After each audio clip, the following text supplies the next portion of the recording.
Hi everyone, my name is Innadiated and this is Diamond Heights. Let's go.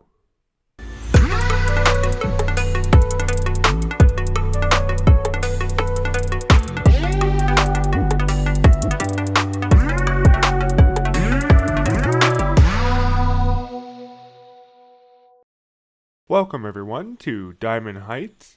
Now, as you may have noticed during the introduction, I actually had a previously completed scenario in Diamond Heights, and the reason for that is that when I had come into this scenario originally, my I didn't really have a plan with it. I just sort of winged it and saw, kind of where my creativity would take me. And where it ended up taking me was sort of like in creating a bunch of different castles. However, upon completing this scenario, I was, somewhat happy with the map and how the video had gone. But I really felt that I could do better justice to sort of the theme that I had ended up coming up with. Had I like sort of come in with the plan to create all of these various castles, I probably would have been able to fit more in and make them more intricate and interesting and just do a better overall job. And so for this map, I actually ended up deciding to restart the scenario for the purposes of the channel.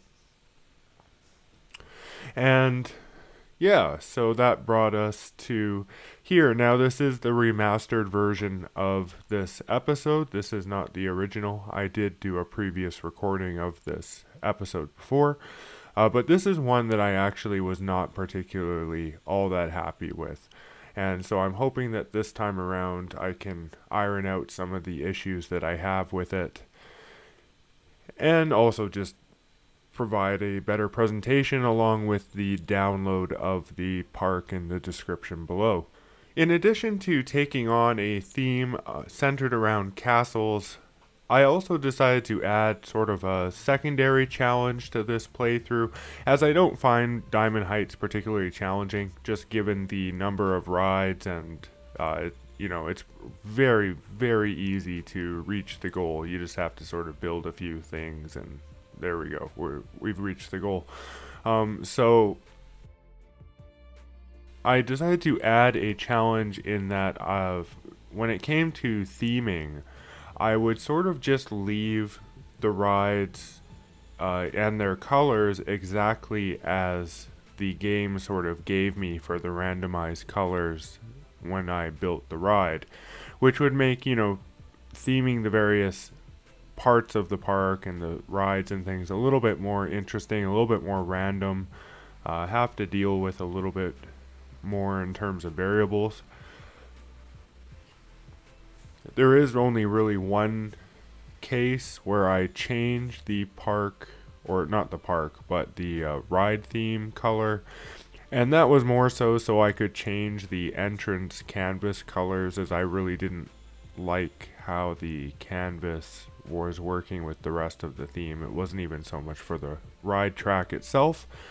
But aside from that one exception, I did not change any of the other colors, and I tried to keep everything in the park that was already existing intact as well. So I don't make any major changes to any of the rides. I don't change any track layouts or anything. The one thing I do, however, is put a lot of the existing track underground. So if I was going to put something underground, I would basically have to remove the track that was there, raise the land, and then put the track back. But the track that I replace it with is exactly the same track that was there before. It's just now underground. So with that being said, we have the configuration section here now done, and I'm starting to choose my starting location, which is always a little bit of a challenge, figuring out exactly where you should start building, especially in something like Diamond Heights where it's a lot more established. But I did decide, and I figured that I would actually start near the back center of the park, and the reason for that is just that there's so many guests already all over the park, so there's no sense in trying to limit pathway access or anything. It's a bigger headache at this point than it's worth to try to limit that access and keep guests more confined.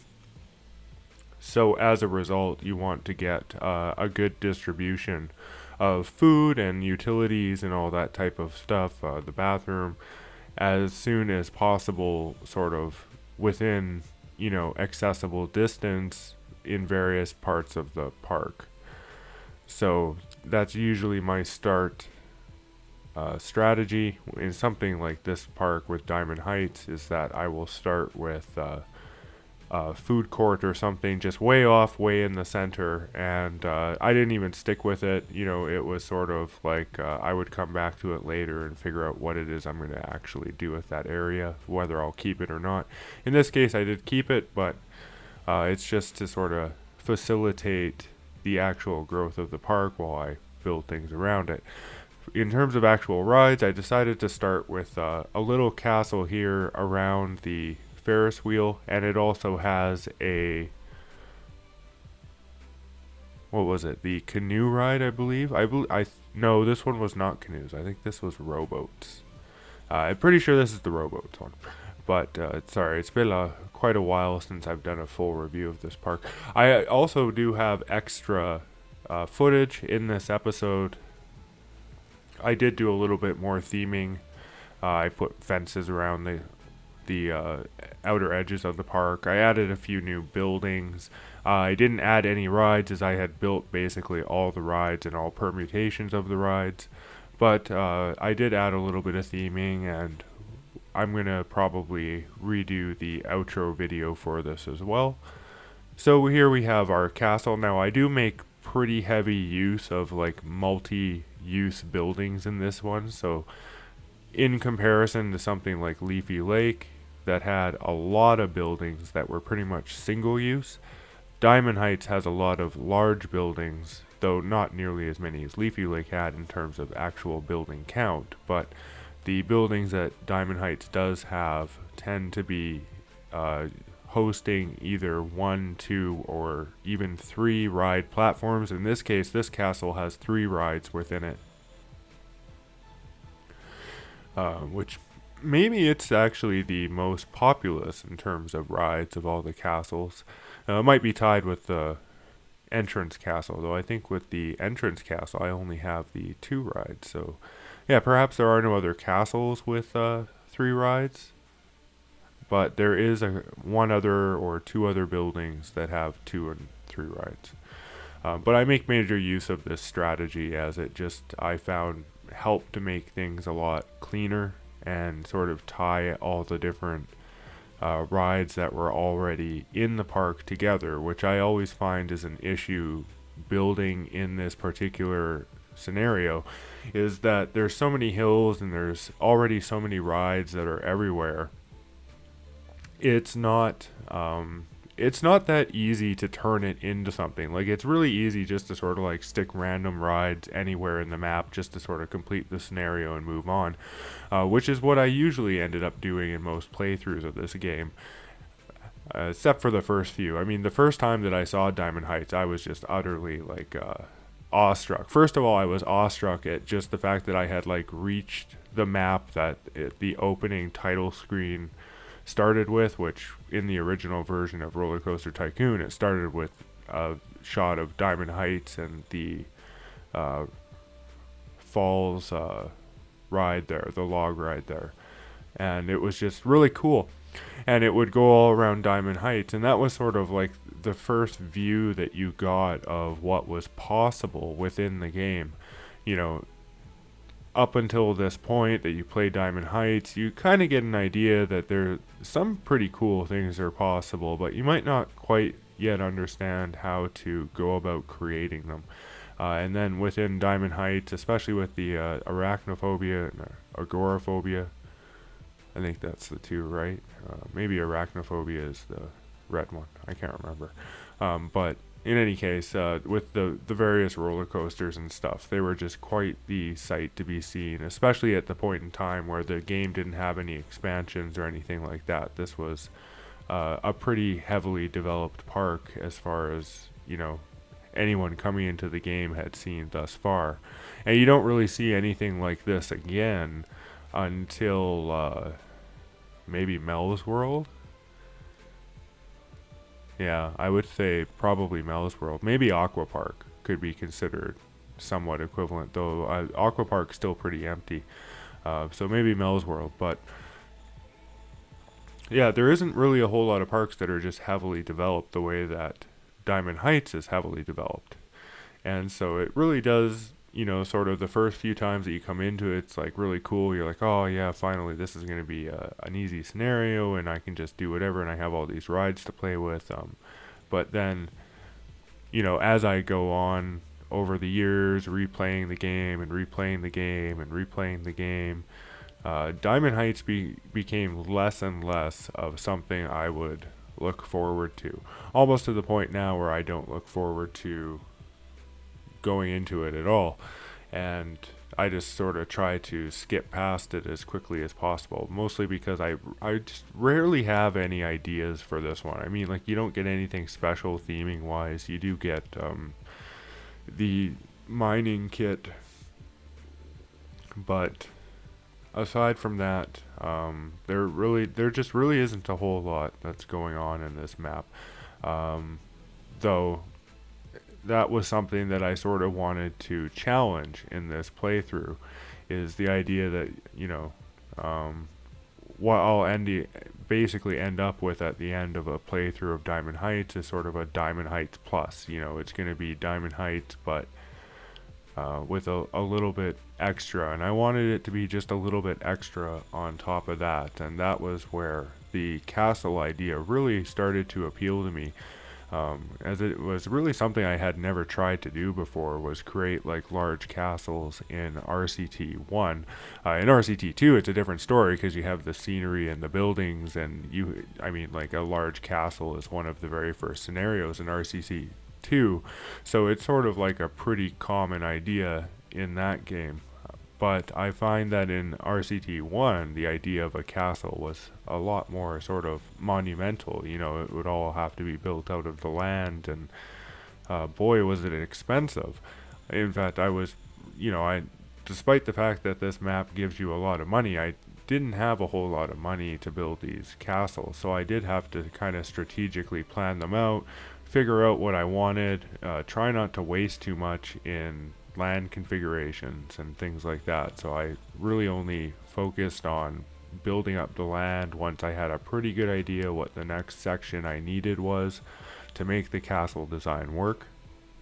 And also because there is a lot of occlusion within the castle walls, so because of that I had to build sort of the inside as I was building up the castle, as it would be extremely difficult to try to place all of the scenery items and things once the walls were in place. It would just be annoying, and I didn't want to deal with it, and so I just built it all sort of up level by level by level until I reached the point where I had the top of the walls and the towers, and yeah, it's really cool. I haven't done anything quite like it since. It's sort of unique in that way, which made revisiting Diamond Heights here for the remastered version of this episode kind of interesting. I was actually a little bit excited to get back into this one and to see sort of what changes I felt I really should be making for it. And to be honest, I didn't find that I needed to change all that much. I did debate changing Wispy Wasp a little bit. That's the suspended roller coaster, or the inverted roller coaster rather, not suspended. But in the end I decided not to change it. I like sort of the way that the two loops and the half loop synchronize a fair amount of the time. So I figured I wouldn't screw with it so that I wouldn't touch the timing too much. But really the only thing that I came in and felt that I needed to change was a little bit of additional scenery here and there. I wanted to add a few more buildings just to sort of make the area a little bit more populous, and I wanted to add the fences around the borders, as that was something that I sort of started standardizing on doing, which was really something that I would have done in these ones too.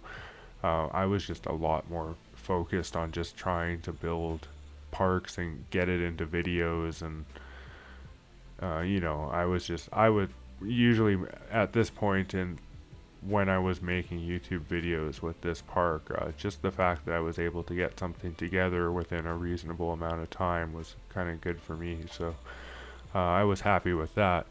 But yeah, coming in with it and wanting to release the park, and much like the 3 previous parks, I decided that really what I need is to update them all a little bit, especially the earlier ones. Some of the later ones are probably fine to be released, but they'll get released when I get to examining those episodes, as I want to release all the parks in order so that they're in order on RCT Go. On my account. I know it's like perfectionist, like OCD stuff, probably. I don't know. I'm not saying I have OCD. I'm just saying that maybe it is. I don't know. But in any case, it would really bug me if they were out of order. So I'm going to have to release them in order, which means that I can't release any SV4s for future parks until I actually push those through. And some of them are just in no condition to release at the current state. So I sort of have to examine each park on a one-by-one basis. But I'm hoping for the later episodes I'll be able to just basically release it and, sort of refresh the episode without having to re-record voiceovers and things like that. It's just these early episodes are extremely rough, I'll put it, especially when I go back and I listen to them and just where I was at and learning how to do this YouTube stuff. But anyway, so coming into it here, we have the castle, and I love this castle design. Like, I love the way that the log flume sort of sits within it there. They're able to come back out, and they kind of come out of the hole, and everyone can see them, and everyone's up on like raised platforms up around the log flume, which is sitting in the water. I was actually surprised that worked so well in such a small space, like that I was actually able to get that to look the way that I wanted it to look within the castle, and still have it visible and stuff like that. Like, you can actually see the water just barely, and I think it actually looks pretty good. It actually looks like it's, there's like a pool there, as opposed to anywhere else within the castle. And then you sort of have them like draining out the side of the walls, and yeah, I really like the castle, especially with the bridge. The bridge was another huge feature that I wanted in this one, because I really like the bridge in Leafy Lake, and I wanted a bigger bridge, basically. I was like, ooh, that was a good bridge. Now I want a bigger bridge. So, and this is what this one ended up turning into, and I felt that it made sense here to kind of go over the edge of the lake there and connect what would be another castle to this castle, and this would sort of be like the developed side of the shore would be the north side of the shore, whereas the south side of the shore was going to be a lot less developed, and I wanted to have like an area that had like sort of like a slums and log cabins, and sort of just make this like well, at the time, I think I had said Game of Thrones, but as I commented in the original episode, winter is not coming because I can't do winter in this scenario. So it's not exactly like Game of Thrones, but close. That was kind of what I envisioned, was kind of like a Game of Thrones world with like these different kingdoms and stuff all over, or maybe Lord of the Rings would be a suitable alternative if you're not familiar with Game of Thrones all that much, or really just anything with kingdoms you know. But yeah. So off to the side, the northwestern side here of the castle, I decided to make kind of isolated. I didn't want it to be connected with the other paths. I didn't want to do like path looping from here across the river to the other side. I thought that would be more interesting if it was sort of like a castle gardens, or like sort of like this area here belonged to the castle, and so the only way to get to it is to go through the castle, out and in, and into whatever it is, like a little garden with the haunted house. I don't know. That's where like the resident witch or whatever lives, right? Because every castle movie, medieval movie has a resident witch. Like, you ever seen Robin Hood, Men in Tights? They got the witch there. That's, yeah. You know what I'm talking about. Anyway, so that's where she probably lives. You got to go over there to get your fortune told, or whatever it is you're doing over there. And then I figured I'd put like a sort of a car ride to go around the gardens, and then the scary area. The gardens more went around the twister, or the twist there, or scrambled eggs as it's known in this game.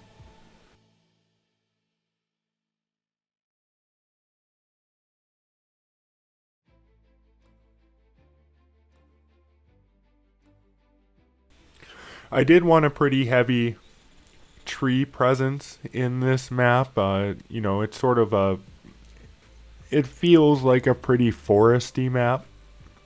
And I figured I might as well stick with that, as that works really well with castles. And usually castles are in the forest, and you gotta travel through the forest to get to the castle, so perfect, right? So there wasn't too much that I had to do with that. That made landscaping around the castles fairly easy, especially with the fact that I wanted to use mostly the dirty grass, which, if you're not familiar with my videos, I love dirty grass. I think it's like the most useful terrain in the game, and just overall object in the game. It's neat. I mean, it's not an object, but it can do so much with so little. Of course, on its own, it's hideous, but when you hide it behind like scenery and various things, it looks a lot better. And it just gives a lot of texture to your terrain.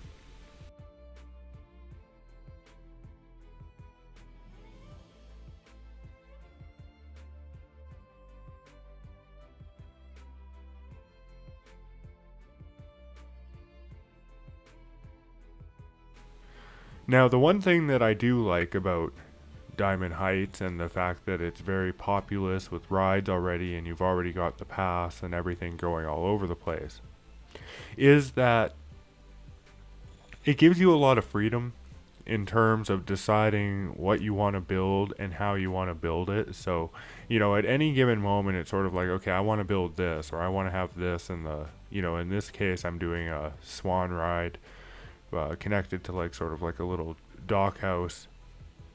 But and then I put the tunnel through the hill there. But it's sort of like, I can pick anywhere on the map to start building at this point in a build like this one, because everything is already such a mess in the map from my point of view. There's like rides all over, and there's no rhyme or reason really to anything. Anywhere that you build, you're going to encounter some sort of a ride, and just have to deal with extreme scenery and rides being in the way and things. So because of that, it makes more sense to approach scenery from like a monument standpoint, or what would be the proper term?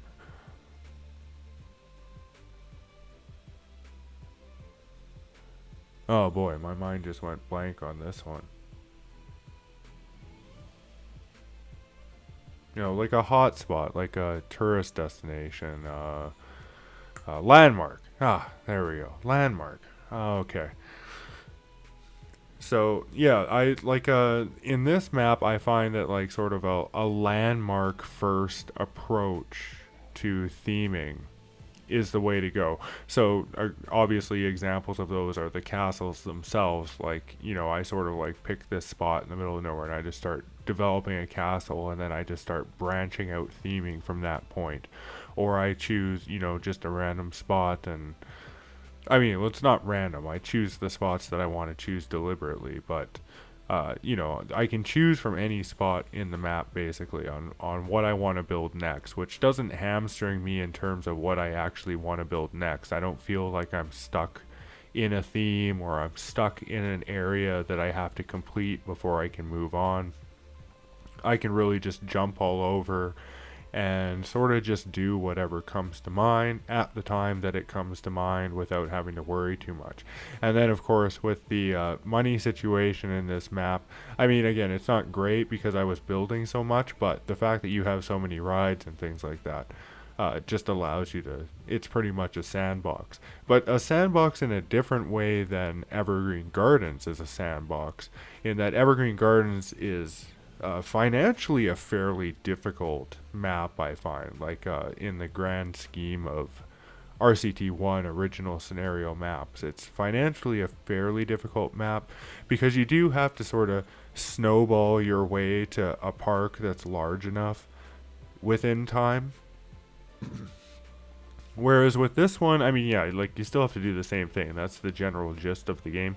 But this one is a sandbox more in that, like, you already have almost everything you need except the bathrooms and the food courts and things like that. You can pretty much like massage this game or this scenario into whatever you want it to be with minimal effort. And then anything on top of that is like additional effort for your own fun. So, it's sort of a sandbox in that sense, in that you're just handed a completed park in this sense, or what's you know, may as well be considered a completed park. It's pretty close.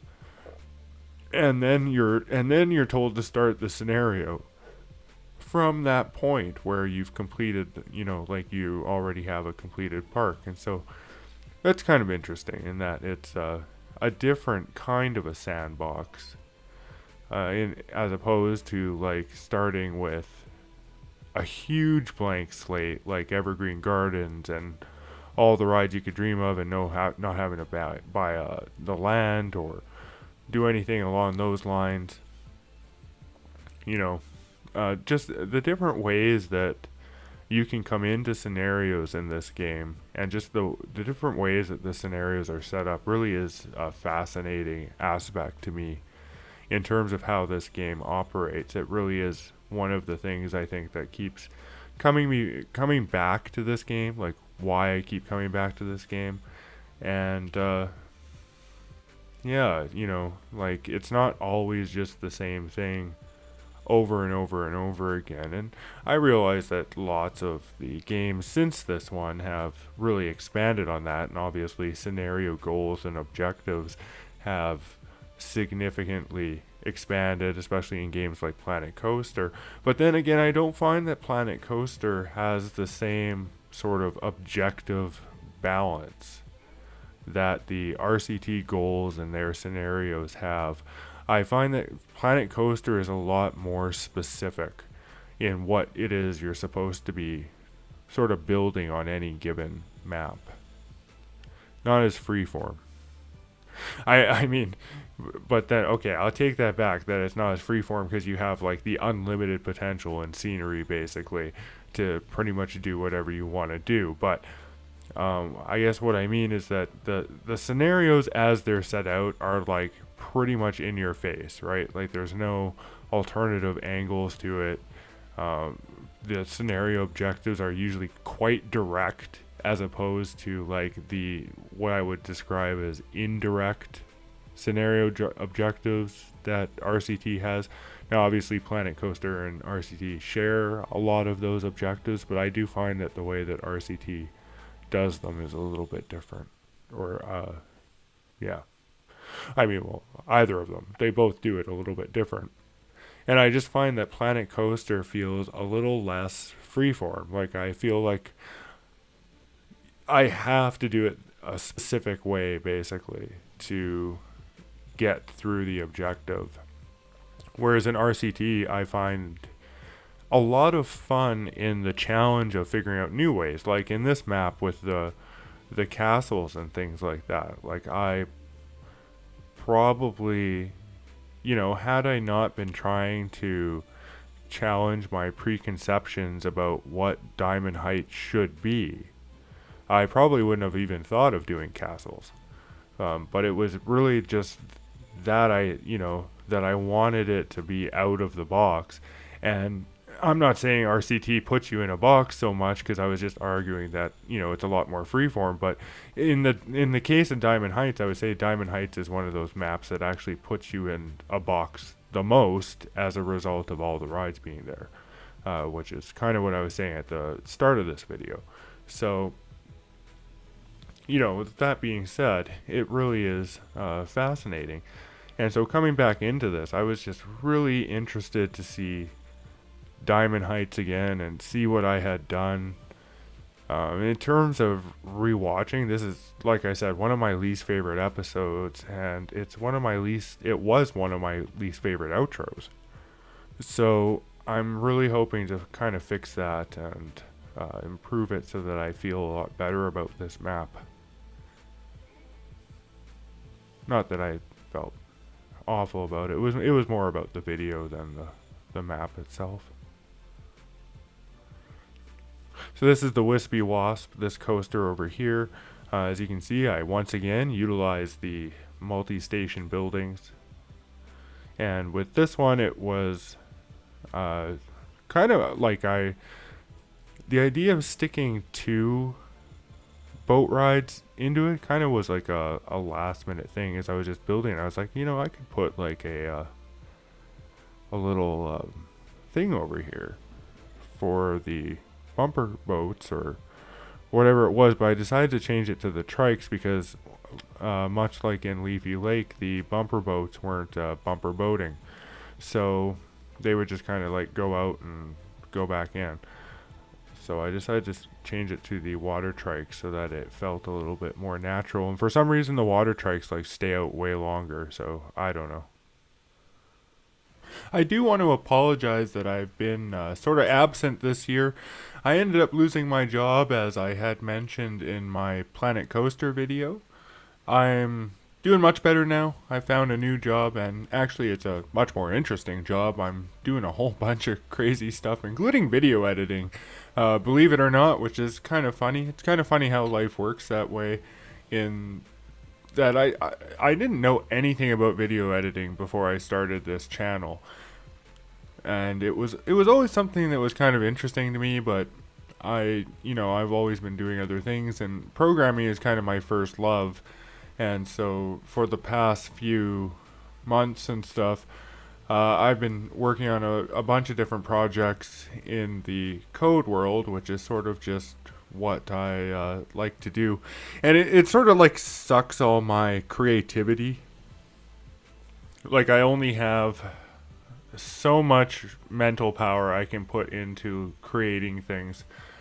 And if it gets too spread thin, usually if I'm working on a specific project or something like that, usually the first thing that gets dropped is any sort of creative games, because it just anytime, from a mental state perspective, it's like the exact same thing to me. So when I started this channel, it was kind of like there was a lack of programming in my life, and I replaced programming when there's a lack of programming with simulation games and city building games and roller coaster building games and all these different types of games. And so once I had gotten back in and then had a bunch of demand on my time, it was really difficult to try to do any sort of creative games over the last few months. And then on top of that, the video editing and everything that would have to go along with it to actually publish anything. So I've just decided to sort of take a little break and get accustomed to the new workplace and the new schedule and sort of like the demand on my time that it requires. But I would say that things are evening out now. The financial stresses are nearly gone again, and things are somewhat normal. Aside from the fact that like everything is doubled in price, and no name coffee at Superstore is like $20 now, when it was like $8 at this time last year. But anyway, aside from that, yeah, so I'm doing better. So I decided that I would come back out and start pushing these videos, as I really do want to get these parks sort of released, so I can continue on my scenario journey with RCT.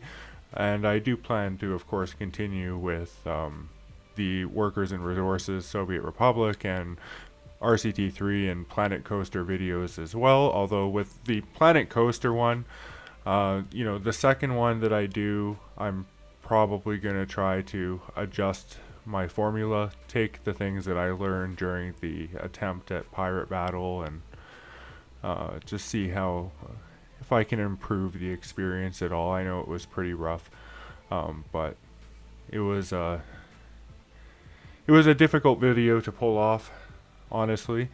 I did just recently put out the outro only version of the Pirate Battle outro, I guess, because it was sort of like not a whole lot of people, even out of the people that actually watched some of the Pirate Battle video itself, actually made it to the outro. And honestly, I personally feel like it's my best outro that I've done out of any video, RCT, RCT3, or Planet Coaster. I really tried to make that one special, and so hopefully that gets some views. If you want to check it out, I'm going to include it at the end of this video as the recommended next watch, just to sort of hopefully get a little bit more eyes on that one, as I am quite proud of that one. It's when I was coming into the Planet Coaster outro, I reshot that. I probably spent 2 days shooting the various footage and trying to piece something together that I thought was interesting, because I do like it to be interesting. So moving on here in this build, I had more or less completed the southern side of the park, and so I was figuring that I would complete this area over here on the far east. Now in the far east, I do not actually have much in the way of paths, and I thought it would be kind of interesting if, like, sort of the only way that guests could get out into this sort of furthest island type thing, or furthest shore bank of the Far East, would be either by the train or the river rapids or the canoe ride. And so I really wanted it to feel like wildernessly out into the east, like it was sort of, either low income or sort of unexplored territory, a little bit more wildernessly, that type of a thing. And so that was sort of the objective with that. In the center here, I didn't want to put another big castle. I had actually debated putting like another giant castle in and around this roller coaster, but I wanted to keep the roller coaster visible. And so instead of castles, what I decided to do was sort of like put like these little mini castles instead. So instead of like one large building, it's sort of like a bunch of small fortresses, something along that line, just for that particular kingdom, just so that it would sort of keep the focus on the roller coasters that are probably some of the nicest roller coasters in the game, of the pre-builts that are there for you. They're quite infamous or famous depending on which one you're on and how, when was the last time that it blew up. So, but yeah, because they do have a bit of a reputation for crashing in their default configuration, which I did leave. So just fair warning that if you do download this save file, those coasters are definitely going to crash on you at some point if you don't make some modifications to the brake run at the end. Uh, so for the merry-go-round, I decided that making a sort of, I don't know, wooden fortress castle, it was kind of something like I hadn't yet done. I wanted to use all of the different wall textures, including all of the various colors. So I tried to make at least one castle of each color, the red, yellow, white, and purple. So in the end, I do use all the colors. Oh, and the green too. There's the green with the bumper boats. I haven't talked about the bumper boats yet. I actually really like this bumper boat design that I do in this map, and it's a little bit unique. I haven't quite done anything else that's like it. And I thought, because I wanted the bumper boats to be sort of just sitting in the middle of the lake like that, but I didn't find them very interesting, the idea that they would just be there. And I wanted them to be sort of surrounded, and the water itself inside the bumper boats is actually one level higher than the water that's in the lake, so they're sort of like sitting up above in their own little pool as opposed to being down on the lake. And I just thought that was kind of neat. And then it's got like little paths that go over as a bridge over the canoes to the bumper boat sort of suspended island pool thing that I have going there. And I did make that green. But with the merry-go-round one, I wanted to make sort of a fort, as there really hadn't been anything else that had used the wood texture except for cabins and things like that. So I figured it was really the only thing I was missing in terms of castle buildings at this point in the build. I did spend a lot less effort on the southern shore, and like I said, part of that was fairly deliberate, just due to the fact that I did want it to be a little bit more on like the wildernessy side, with the major developments and major sort of empires or kingdoms on the northern side of the shore. The final major building that I built here before the remastered footage, I do build a couple other buildings in the remastered footage, but this is the last building and the last coaster within the original build. And I actually really like this coaster. This might be my favorite coaster of the map. Hard to choose between this one and Wispy Wasp, because Wispy Wasp is a pretty neat design, I think. I do like the sort of the synchronized half loop and vertical loops. But in overall design, though, I think that the, what did I call? Alpine Express, I believe, is the toboggan coaster. And yeah, I really like the design and how it sort of flows, and the speed that the cars are able to maintain throughout the coaster is really quite nice. It's a very nicely flowing coaster, and probably my favorite design of that coaster type I've done in the series so far.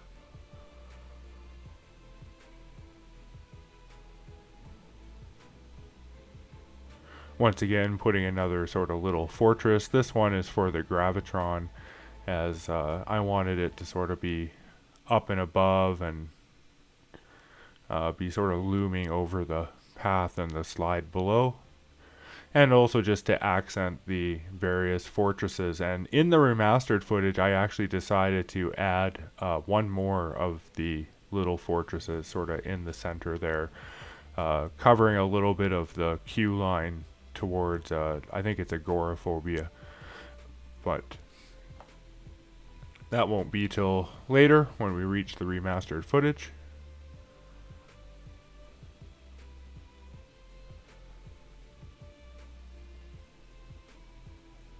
It was also sort of an excuse to use the more Roman-oriented theming styles, or I don't know, I guess clean modern, or I don't know what you would call it, but yeah, the Roman stuff I tried not to use too much in this one, as I just didn't feel like it fit in with the idea of castles or anything like that, at least not how I saw it. because I could use it, and like columns and things like that totally have a place within castles and castle designs, but I think the problem with it is that they're too white. Like they're too identifiable as Roman architecture. And so anywhere that you put the columns or you do anything like that, it's like automatically, it's like with every new column that you put or every additional piece of that Roman scenery that you put, it just looks a little bit more Roman and a little bit more Roman. And before you know it, it just looks Roman, right? And then that's what you sort of get out of it. And I really wanted to keep the focus on the idea that this is like medieval castles, not Roman Empire. Of course, the Alpine Express there doesn't really fit into castle territory. It actually looks like a fairly modern building with the, offset roofs and things like that, which I did to just sort of facilitate the wide turn that the roller coaster actually does. But, I also did it because I didn't want the building to look too normal. I wanted it to stand out a little bit and have a little bit of a unique feature to it. So it is what it is. It's not exactly a castle, but not everything has to be a castle. Or even from the, sort of the main line theme. Sometimes a one-off is A-okay in my mind. And now we're into the remastered footage. So the first thing that I wanted to do was kind of touch up this corner here, as I felt that it was just really lacking in the scenery department. And yeah, you could do some more trees and things like that, but I wanted to sort of accent this train bridge a little bit more, give it, the building infrastructure to sort of connect to, not just have it as a freestanding bridge out in the middle of nowhere. I wanted it to feel a little bit more lived in this area, adding some details to that tunnel up there. I felt it was a little bit too basic. And like I said, I would go around and now we edit all of the various fences. I threw some on the castles and their turrets and towers, and just to sort of make that look a little bit nicer. A few extra trees here and there as well. But overall, out of all of the remastered footage so far, this is actually the least, I would say, that I did in terms of editing. I think there was only 2 hours of additional footage of me going around. Here's the additional fortress. I wanted to throw some big fountains, and the little Roman house I felt fit there since I had been kind of using it in the area. Like I said, it's Roman-y, but not using so many of them that it's clearly identifiably Roman. And just continuing with the fencing here. Obviously, I wasn't able to put fences all along the edges, as there are a few spots here where the coasters and the train and things like that go right up against the edge. But that's fine, can't be perfect. Now here's the other building, and I felt that this coaster could use a building to just provide like sort of a little bit of stabilizing support, and just a little bit more tunnels, and just to provide a backdrop as well. So it kind of provides a few different angles in terms of the scenery there, where it provides a nice connecting building. So you have the on the chain link up, you're going through the building, and then later on in the coaster you travel through the same building up above.